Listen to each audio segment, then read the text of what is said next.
First of all I would like to lay down, मैं कुछ बुनियादी बातों को परमेश्वर के वचन से बताना चाहता हूं, जो कि हम हमारे विश्वास जीवन के लिए बहुत ही जरूरी है। क्योंकि जितना परमेश्वर के वचन को हम क्लियरली समझ पाएंगे, मतलब हमारे अंदर बिना कोई शक से, बिना कोई मतलब कंफ्यूजन से जितना हम समझ पाएंगे, उतना ज्यादा हम उस परमेश्वर को और परमेश्वर का वचन को बांटने में, टेस्टिफाई करने में हमें कॉन्फिडेंस मिलेगा, सामर्थ मिलेगा। So I would want to encourage all the young people, सारी जवानों को मैं उत्साहित करना चाहता हूँ, प्रेरणा देना चाहता हूँ कि आप जैसे बाकी अन्य विषयों में, जैसे कि म्यूजिक में, हो सकता है कि फोटोग्राफी में और अन्य विषय में, अलग अलग एरियाज को हम चूज कर रहे हैं, चुनते हैं, विषय में जितना आप पैशनेटली काम कर रहे हैं, रुचि रख रहे हैं उसको जानने के लिए और उसमें और भी सीखने के लिए, उससे सबसे बढ़कर परमेश्वर को और उसका वचन को समझने के लिए, सीखने के लिए आप इन दिनों में समय निकालिए। ये मेरा एक व्यक्तिगत आपसे एक रिक्वेस्ट है, क्योंकि there is nothing better than the word of God or nothing better than Jesus in this world। मैं आप में से कई यूथ से थोड़ा सा और एज में बड़ा हूं, मैं अपने अनुभव से 43 इयर्स ऑफ एक्सपीरियंस से मैं आपको कहना चाहता हूं, कई बातों को मैंने भी परखा इस संसार में, उसको देखा है, उसके पीछे गया हूं। उन सबके बावजूद भी मैं आपको कहना चाहता हूं, यीशु जैसा और कोई नहीं है। यीशु के प्रेम जैसा मीठा और कोई प्रेम नहीं मिलेगा। इसका मतलब ये नहीं कि हमें माँ बाप नहीं चाहिए, हमें पति पत्नी नहीं चाहिए, बच्चे नहीं चाहिए, सब चाहिए, लेकिन आपका सबसे पहला जो प्रायोरिटी, आपकी प्राथमिकता यीशु और उसका वचन होना चाहिए। मैं सिर्फ आज एक संदेश के मतलब एक इंट्रोडक्शन के तौर पर थोड़ा सा अच्छा कुछ लाइंस बताने के लिए नहीं बोल रहा, मैं पर्सनली दिल से अपने अनुभव से बता रहा हूं। अगर अभी भी आप एक पैर यीशु के मतलब मसीहत में और एक पैर कहीं और भी रखा है, मैं आपसे कहना चाहता हूं, please put your whole interest, your whole trust in Jesus. Yeshu Masih के ऊपर आप अपना पूरा भरोसा रखिए और उसके द्वारा आप बाकी चीजों को, जो भी परमेश्वर आपको गाइड करता है, अनुमति देता है, उसको समझने के लिए, करने के लिए, उसके द्वारा परमेश्वर का महिमा करने के लिए, परमेश्वर का वचन को फैलाने के लिए आप इस्तेमाल करने पाए। सो ये मेरा एक व्यक्तिगत अनुभव से आपसे अनुभव, जवानों से मेरा बहुत दिल है, प्यार है, और हम भी जवानों के बीच में काफी प्रार्थना करता हूँ, मेहनत करता हूँ, और दिल्ली में और अन्य जगहों में। So that's an introductory statement that I have for you. Okay, now coming to the word of God, of course हमने देखा है, आपने शायद बैनर में पढ़ा होगा, जो पोस्टर में, what really did happen in Eden, Edan की वाटिका में सच में क्या हुआ, क्या था, what really did happen, because वो जो फर्स्ट 1, 2, 3, 4 जो अध्याय है, हम सबके लिए बहुत ही इंपॉर्टेंट है, महत्वपूर्ण है, बुनियादी, it's foundational for our Christian faith, our life on this earth, everything परमेश्वर के साथ हमारा रिलेशनशिप, उसकी बुनियादी। तो जब तक हम उसको समझ नहीं पाएंगे, काफी बातें हम मिस करें। तो इसलिए मैंने सोचा कि क्या बात करना है, तो हमने सोचा शुरुआत में से ही बात करें, ताकि एक फाउंडेशन आपके अंदर डालें, उसके ऊपर आप परमेश्वर के बारे में, उसके वचन को सीख सकते हैं। परमेश्वर आपको सहायता करे। परमेश्वर इस संसार में केवल, मैं हमेशा हर जगह ये ओपनिंग स्टेटमेंट देता हूं, इस संसार में केवल 2 ही शक्ति है, there is only two powers in this world. That's परमेश्वर एक तरफ और शैतान, God and Satan. परमेश्वर का राज्य एक तरफ है और शैतान का राज्य दूसरी तरफ है। ज्योति का राज्य और अंधकार का राज्य, जो सच्चाई का राज्य और झूठ का राज्य, ये आपको बुनियादी तौर पर समझना है। कुछ लोग सोचते हैं कि नहीं, उसके अलावा तीसरा भी है, चौथा भी है, मुझे परमेश्वर का राज्य भी नहीं चाहिए, शैतान का राज्य से भी मेरा कोई लेना देना नहीं है, इसलिए मैं अपना ही राज्य बनाऊंगा। आप अपना राज्य नहीं बना सकते। By default you fall into one of these kingdoms. जिस राज्य का नियम को, जिस राज्य का जो राजा आपके जीवन के ऊपर अधिकार करते हैं, उसके अनुसार आप उस राज्य के अधीनता में, उसके जो उसके नागरिक बनकर आप इस संसार में जिएंगे। So foundationally that is what we need to understand, because मैं चाहता हूं कि शैतान चाहते हैं कि बातों को और कॉम्प्लेक्स बनाएं, इसलिए ताकि लोग कंफ्यूज हो जाएं और लोगों को आखिरी में जो सच्चाई है वो ढूंढने में उनको और मुश्किल और दिक्कत है। सो हम परमेश्वर के संतान होने के नाते, even when you are also sharing gospel to somebody, break it down to the lowest level so that people can understand. परमेश्वर का वचन को, परमेश्वर को सबसे बुनियादी लेवल पर लेकर आकर लोगों को बताएं। बड़ी बड़ी बातें जो हमें पता है, बाइबल के अंदर भी गहरी बातें हैं और मिस्ट्रीज है, सीक्रेट्स है, लेकिन ऐसा नहीं है। परमेश्वर को बताने का सबसे अच्छा तरीका परमेश्वर का प्रेम को दिखाएं और बहुत ही सरल रूप में लोगों को बताएं। सो इसलिए मैं ये बताया था। Now God is love. Another important statement that I want to tell you today is God is love. क्योंकि कई बार हम परमेश्वर को अपने समझ, अपने बुद्धि के अनुसार जानने के लिए, समझने की कोशिश करता है। आप कंफ्यूज नहीं हो ना? यस, हम अपने समझ से ही उसको समझ में, लेकिन बट वो सीमित है, क्योंकि हमारा समझ और बुद्धि परमेश्वर को समझने में बहुत ही सीमित है। फिर क्या करें? परमेश्वर से ही मदद मांगे, परमेश्वर का अनुग्रह मांगे, परमेश्वर की आत्मा जो हमारी सहायक के रूप में हमें दिया है, उसका मदद ले ले, पूरा मदद ले ले, ताकि परमेश्वर को परमेश्वर की दृष्टि से समझने की। That is very important. So God is love. परमेश्वर प्रेम है। परमेश्वर के अंदर या परमेश्वर में प्यार है वो नहीं है, परमेश्वर प्रेम है, उसके अंदर प्रेम भरा हुआ है। हमारे पास अब से अगर पूछो कि आपको परमेश्वर से कितना प्यार है, सो इट विल वेरी। कुछ लोग बोलेंगे थोड़ा है, कुछ लोग ज्यादा बोलेंगे। सो ऐसा नहीं है, परमेश्वर प्रेम है। कौन सा प्रेम है? अगापे लव, निस्वार्थ प्रेम, बिना मिलावटी का जो प्रेम, मतलब unadulterated love, unselfish love, agape love, that is what God has. और परमेश्वर ने उस प्रेम से, उस प्रेम के द्वारा सब कुछ बनाया। Amen. I wish that I had more time to what you call establish each of these statements, but आपको परमेश्वर की आत्मा मदद करेगा इन दिनों में, और आप वचन को मनन करते रहें, ताकि परमेश्वर इन बातों को, इन रेवलेशंस को, इन प्रकाशन को आपके अंदर स्थापित करेगा। क्योंकि एक धर्मी व्यक्ति वचन की बुनियाद के ऊपर खड़ा है।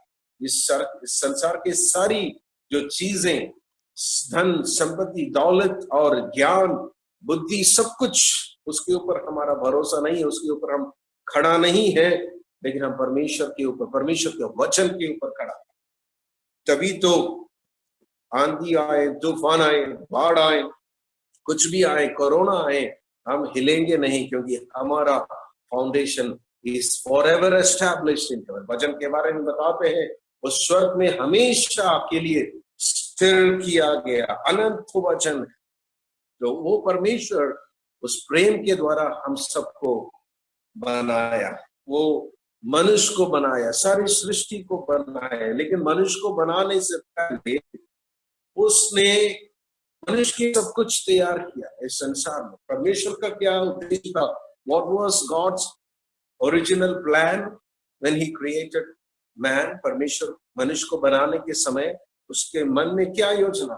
उसका मन में ये योजना था कि इस पृथ्वी में परमेश्वर का जो राज्य, परमेश्वर का राज्य मतलब जैसे स्वर्ग में है, उसी प्रकार परमेश्वर का राज्य को इस पृथ्वी में भी स्थापित करे, वहां पर मनुष्य को बनाए और मनुष्य के साथ परमेश्वर का एक परिवार हो, जहां पर परमेश्वर का राज्य का एक रेप्लिका, जैसे हम बोलते कॉलोनी बोलते हैं, वैसे स्वर्ग का अनुभव इस पृथ्वी में भी हो।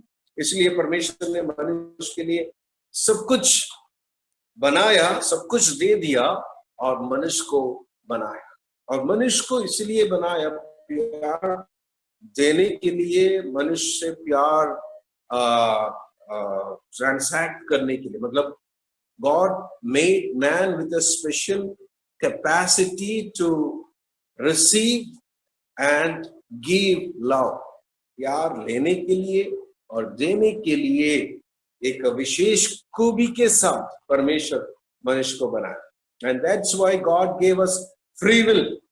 हम सब जानते हैं, आपके पास मेरे पास चुनने का अधिकार है। ये परमेश्वर क्यों दिया? ताकि परमेश्वर चाह रहा कि हम परमेश्वर के उस सृष्टि की योजना में उस परमेश्वर के साथ मिलकर इस संसार में उस राज्य को बनाए। उसके लिए एक फ्री विल होना जरूरी था। इसलिए परमेश्वर का वचन कहते हैं, परमेश्वर ने मनुष्य को अपने स्वरूप में, अपने ही इमेज में, लाइकनेस में बनाया। He made man in his own image with a capacity to choose and also to give and take love and also to be partners with God in the creation process. इस संसार में जो परमेश्वर मनुष्य को रखा, परमेश्वर मनुष्य से कह रहा है, तुम इस संसार में फलो फूलो, पृथ्वी में फैल जाओ और इस पृथ्वी का भी देखभाल करो। So God was giving this place to man, and through his relationship with man, God wanted to increase or establish his kingdom in this place. वो परमेश्वर का योजना था, ओरिजिनल प्लान था।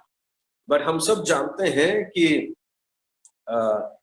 कई लोगों को पता है या परमेश्वर के बारे में ऐसा सोचते हैं कि परमेश्वर का, हम उसका संतान होने के बाद, when we become a child of God, then सब कुछ परमेश्वर करेगा या परमेश्वर सब बातों को ठीक कर देगा। ऐसा नहीं है। He's calling us even today, आज भी परमेश्वर हमें रिस्पॉन्सिबिलिटी शोल्डर करने के लिए, परमेश्वर के साथ मिलकर उसका राज्य को इस संसार में बनाने के लिए परमेश्वर लोगों को ढूंढ रहा है। So we cannot run away from responsibility. मसीह में आने के बाद ऐसा नहीं सोचना कि हमारे पास कोई रेस्पॉन्सिबिलिटी नहीं है। We have a very important serious responsibility. हमारे पास बहुत बड़ा जिम्मेवारी है कि इस अंधकार पाप से भरा हुआ इस दुनिया में परमेश्वर का राज्य, ज्योति का राज्य को एस्टैब्लिश करना, it's a very difficult task. वो पाप के साथ मिलकर, अंधकार के राज्य के साथ मिलकर, शैतान के साथ मिलकर चलना बहुत ही आसान है, और उसके बीच में एक अलगताई के साथ, एक विशेष मकसद के साथ खड़े होना, इट्स डिफिकल्ट। बट परमेश्वर का ग्रेस और पवित्र आत्मा आपको एनेबल करे। But there was another thing that happened or that God made when God created Eden में, एदन की वाटिका में परमेश्वर मनुष्य को चुनने का अधिकार तो दिया है, लेकिन उसको परखना भी जरूरी था। आमीन। अब हम थोड़ा सा डिफिकल्ट बातों में या कंट्रोवर्शियल बातों में आ रहे हैं, लेकिन मैं विश्वास करता हूं परमेश्वर की आत्मा आपको सरल रूप से समझाए। हर चीज, एक इंसान होने के नाते मुझे पता है, आपको पता है, हम जब दुकान में जाते हैं कुछ सामान खरीदने के लिए, हर चीज को हम देखकर, अगर एक कुर्सी खरीदने के लिए जाएं एक सोफा खरीदने के लिए जाएं, एक बेड खरीदने के लिए जाएं, इवन हम कोई भी खाने की वस्तु खरीदने के लिए हम उसको देखकर टेस्ट करके खरीदते हैं, या सूंघ के या बैठ कर. सो testing always prove the strength or the quality of a material or a product. इसलिए परमेश्वर ने जब मनुष्य को अधिकार दिया था सुनने का, उसको परखना भी जरूरी था. इसलिए परमेश्वर उस वाटिका के बीच में दो वृक्ष को रखा. It is some people say it was what you called दो अलग अलग रास्ता को दिखाने के लिए था. जरूर एक पेड़ था कि ट्री ऑफ लाइफ, जीवन का वृक्ष. दूसरा था भले और बुरे का ज्ञान का फल का वृक्ष. ये दोनों वृक्ष को परमेश्वर ने लगाया, क्योंकि सृष्टि के समय पर परमेश्वर के अलावा शैतान भी तो था इस संसार में. तो दोनों रास्ता ये दोनों पेड़ दर्शाते हैं. It's symbolizes two ways. One is good and one is evil, or God and Satan. So ये दोनों को लगाकर परमेश्वर मनुष्य के जो अधिकार को टेस्ट करना चाहता. God wanted man to willfully choose God's way and love God. परमेश्वर हमारा प्रेम तभी प्रेम कह सकते हैं जब हम अपने दिल से किसी इंसान से प्रेम करते, या किसी चीज से प्रेम करते, किसी व्यक्ति से प्रेम करते हैं, किसी को भी जब स्वयं जब हम प्रेम देता है, तभी हम कह सकते हैं कि ये प्रेम सच्चा है. किसी के दबाव में नहीं, किसी के कहने पर नहीं, हम खुद. तो परमेश्वर भी चाहा मनुष्य को जो प्रेम परमेश्वर ने दिया है उसमें वो भरपूर होकर क्या करें, उसी प्रेम में वापस परमेश्वर को प्रेम करें, परमेश्वर के मार्ग को प्रेम करें, परमेश्वर के साथ जुड़े रहें, ताकि परमेश्वर का योजना इस संसार में स्थापित हो. लेकिन हमें पता है कि क्या हुआ. So it's a very important thing. परमेश्वर दूसरा अध्याय उसका 16 और 17 वचन में उत्पत्ति की किताब में बता रहे हैं. वहां पर परमेश्वर कह रहे कि इन सभी वृक्षों को के फल को तुम खा सकते हैं, लेकिन जो भले और बुरे का ज्ञान का फल देने वाला वृक्ष का फल तुम नहीं खाना. जिस दिन तुम उसको खाओगे उसी दिन तुम मर जाएंगे. आमेन. So there is 16 and 17 दूसरा अध्याय हम ये देख सकते हैं. परमेश्वर का जो आदेश था, ये परमेश्वर मनुष्य को परखना चाहा, और परमेश्वर बहुत क्लियरली ये उनको बताया, रिजल्ट को बताया, नतीजा बताया कि जिस दिन तुम ये खाओगे उसी दिन अवश्य मरेगा. Definitely, surely you will die. But we know कुछ क्षण के बाद, कुछ समय के बाद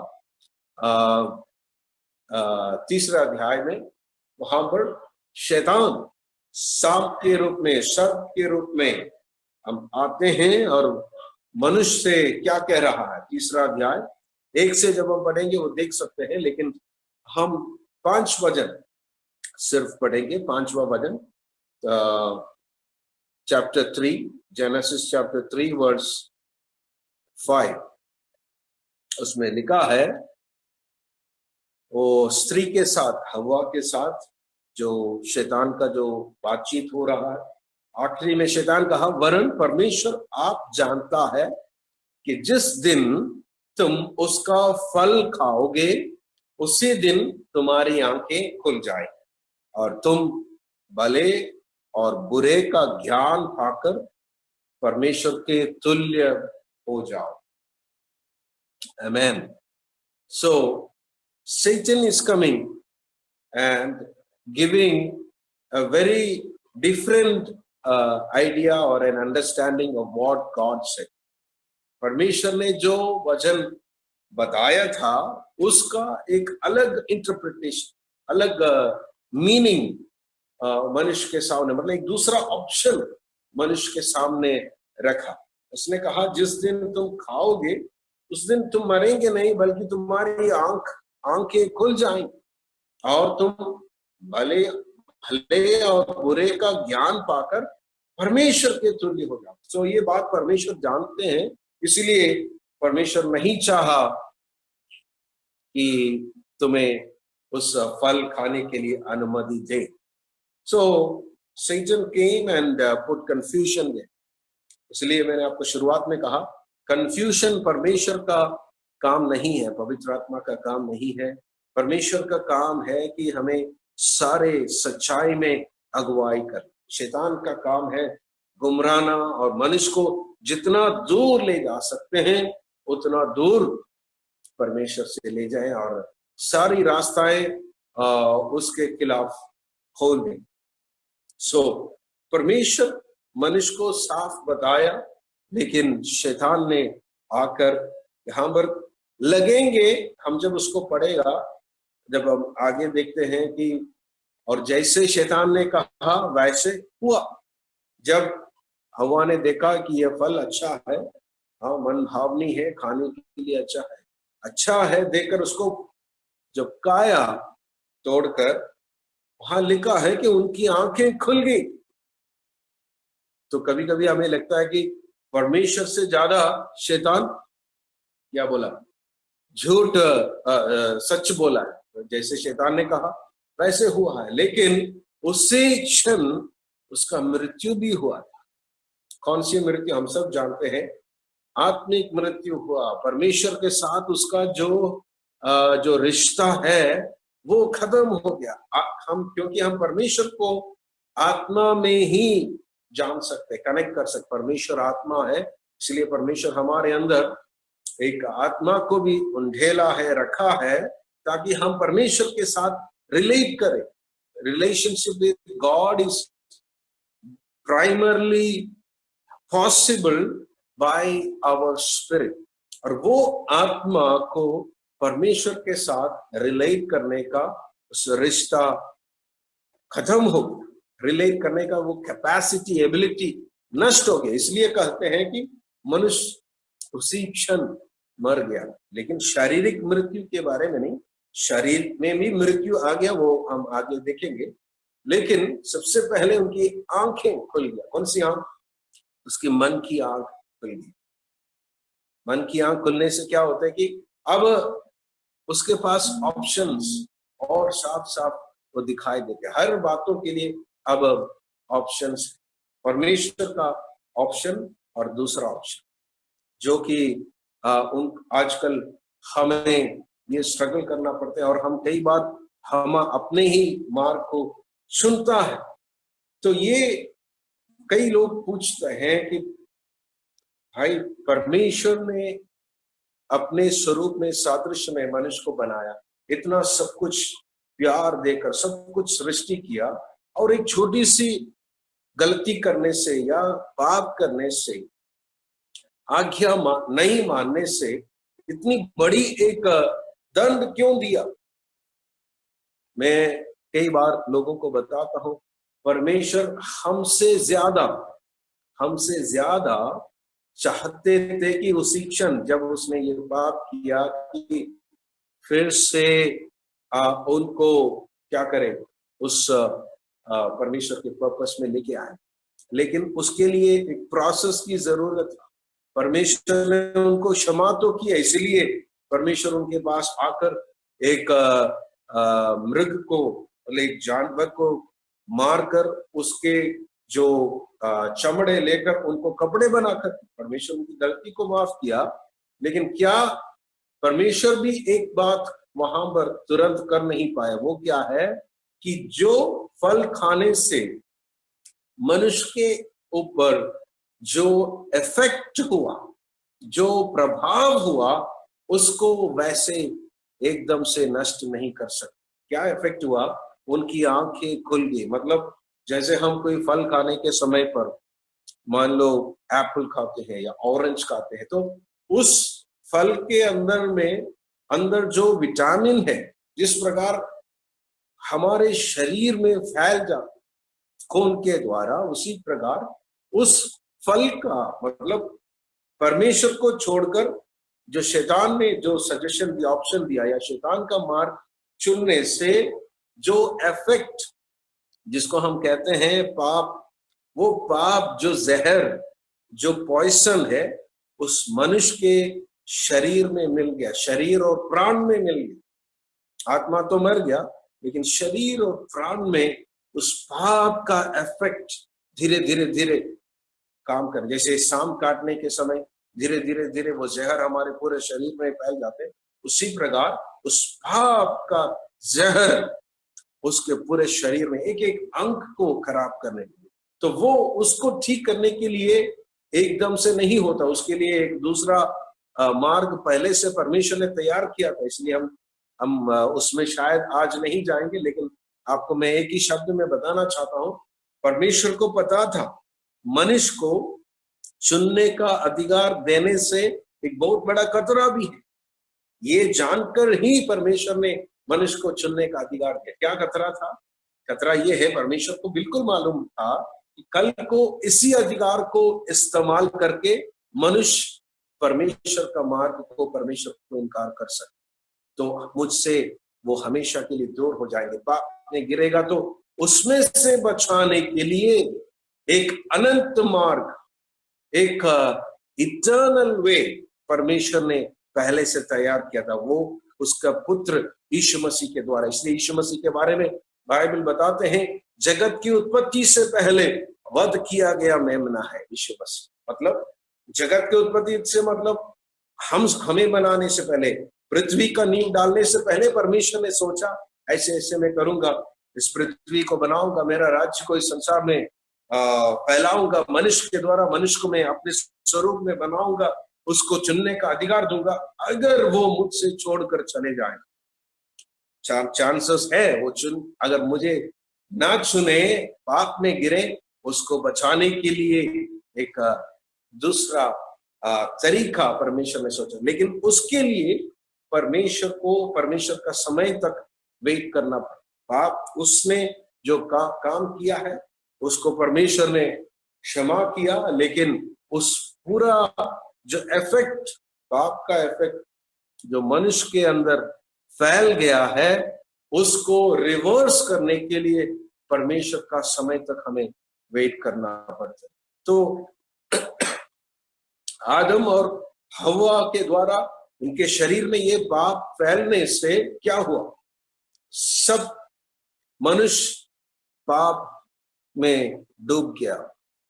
प्रेज़ द लॉर्ड, हालेलुया। पाप में डूब गया मतलब सारे मनुष्य उन दोनों के अंदर से उत्पन्न हुआ, इसलिए उन सब के अंदर ये पाप का जो जहर है, या हम कहते हैं बाइबल में फ्लैश क्या है? जब मनुष्य को परमेश्वर ने बनाया, हमारा तीन ही भाग था, प्राण, आत्मा, प्राण और शरीर। लेकिन पाप करने के बाद एक और पार्ट हमारे अंदर उत्पन्न हुआ, उसको कहते हैं फ्लैश, शरीर की अभिलाषा। वो फ्लैश के डिजायर्स, वो फ्लैश के साथ हम दिन प्रतिदिन लड़ाई करें।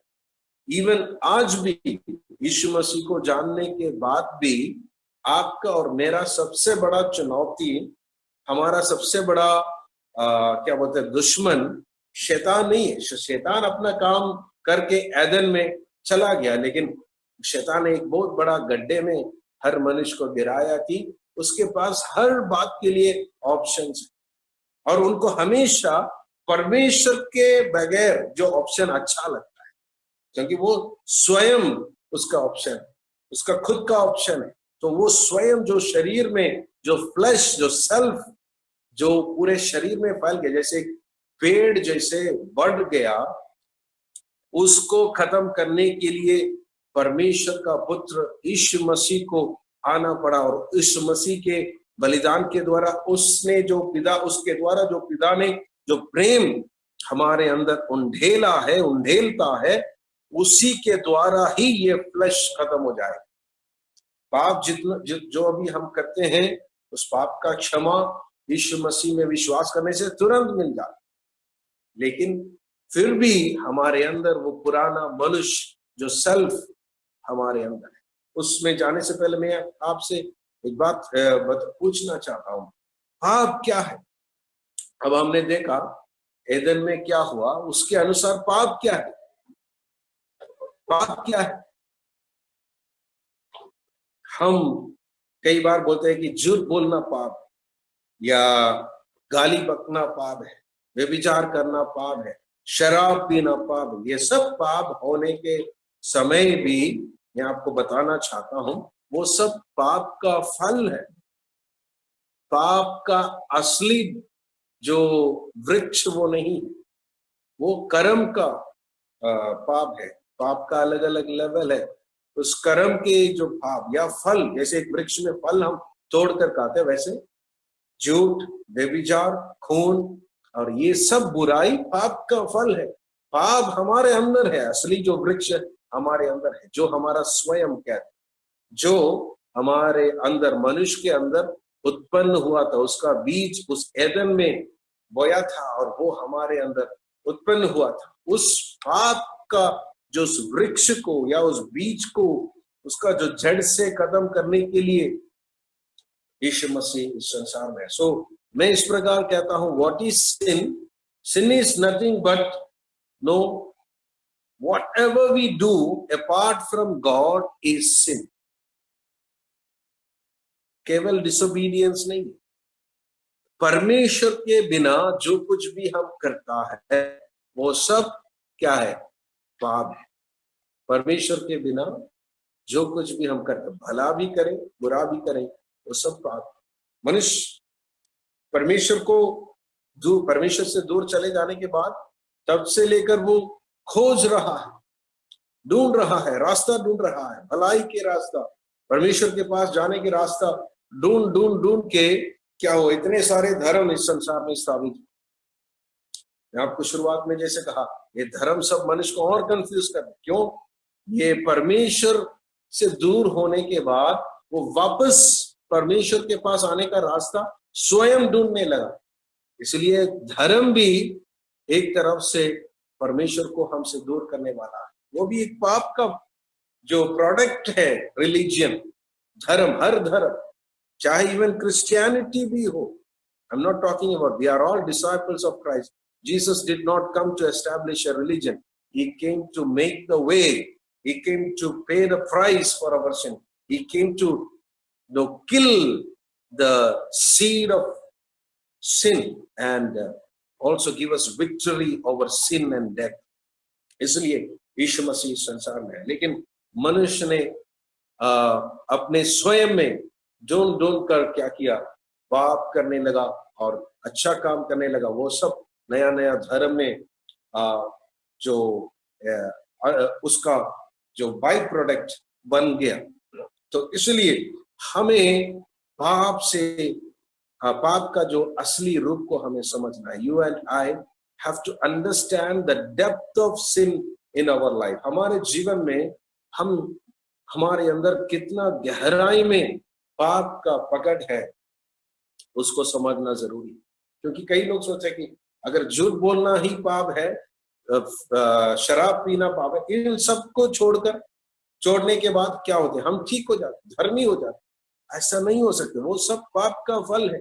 दूसरा एक लेवल है पाप का, वो सोच में हम पाप कर सकते, कर्म का पाप, सोच का पाप। लेकिन एक तीसरा लेवल भी है, वो जो हमारे पूरे शरीर में फैला हुआ पाप, उसको हम कुछ भी नहीं कर सकते।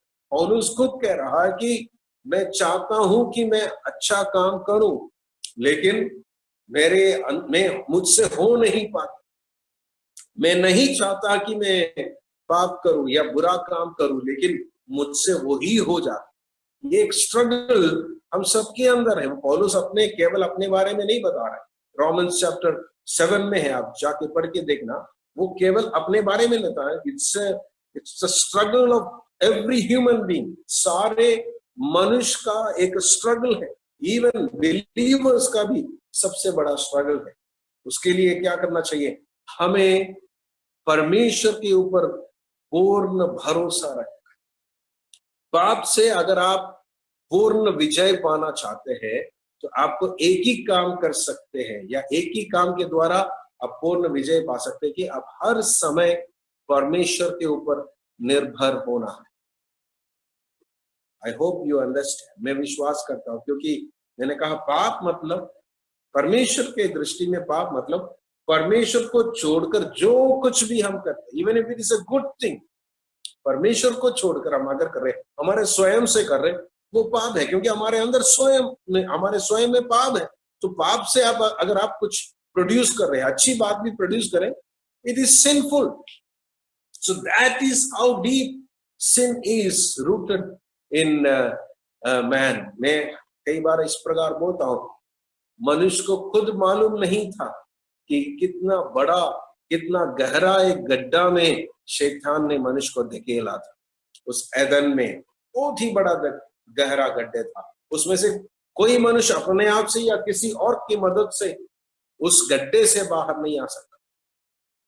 लेकिन यीशु मसीह को स्वर्ग से आना पड़ा। या मैं हमेशा बोलता हूं, रोमियो 5:20 में एक वचन इस प्रकार है जो कई बार हम गलत इंटरप्रेट करते हैं, परंतु जहां पाप बहुत हुआ वहां अनुग्रह उससे भी कहीं अधिक हुआ। इसका असली मीनिंग क्या है? मतलब जब आपको पता चलता है कि आपके जीवन में पाप कितने गहराई में है, और आप स्वर्ग में देखकर, स्वर्ग की ओर देखकर, या स्वर्ग में देखने के लिए भी हम लायक नहीं है, हम छाती पीट कर जब हम अपने पाप के कारण हम रोते हैं, बोलते प्रभु मैं कितना अभागा मनुष्य हूं, कितनी गहराई में मेरे अंदर पाप है, मैं इसमें से बच नहीं सकता हूं, मुझे, मेरे ऊपर दया करे, मुझे मदद करे। जब आप और मैं या कोई भी इंसान जब पुकारते हैं, स्वर्ग से उतर आने वाला सहायता का हाथ है अनुग्रह। Hallelujah. When you and me understand the depth of sin in your life or my life and cry out to God, the true and living God, for help, the hand of God from heaven will come down and lift you from that trench. उस पिट से आपको उठाएगा। उस हाथ का नाम है अनुग्रह, या दूसरा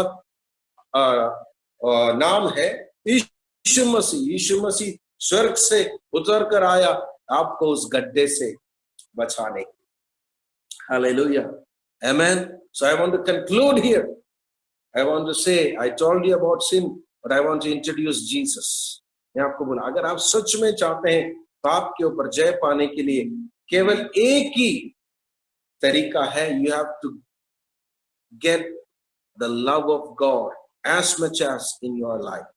आपका जीवन में परमेश्वर का प्रेम को आप जितना पा सकते हैं, उस प्रेम को पाएं।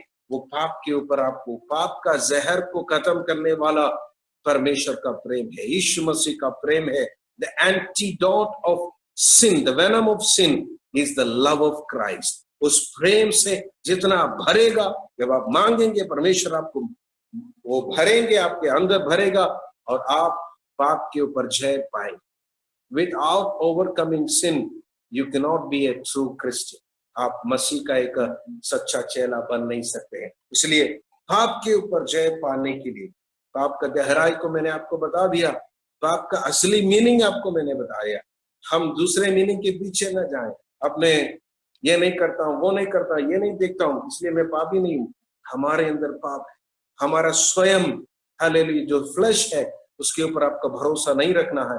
हमारा पूरा भरोसा यीशु मसीह पर, उसके अनुग्रह के ऊपर, उसके प्रेम के ऊपर जब आप रखेगा, आपको एक विक्टोरियस क्रिश्चियन लाइफ है, जयवंत मसीह जीवन बिताने का सामर्थ्य मिलेगा। वैसे हम इस संसार में, हमारा देश में यीशु मसीह का एक सच्चा गवाह बनकर, परमेश्वर का ज्योति बनकर हम खड़े होने पाए। परमेश्वर आप सबको आशीष करें। मेरी प्रार्थना आप सबके लिए है, अब एक इस पीढ़ी में एक जयवंत मसीह जीवन बिताने वाला व्यक्ति बने, हम परमेश्वर को मिलकर महिमा दें। God bless you. परमेश्वर सबको आशीष दें। Thank you for giving me this time. Thank you. God bless each one of.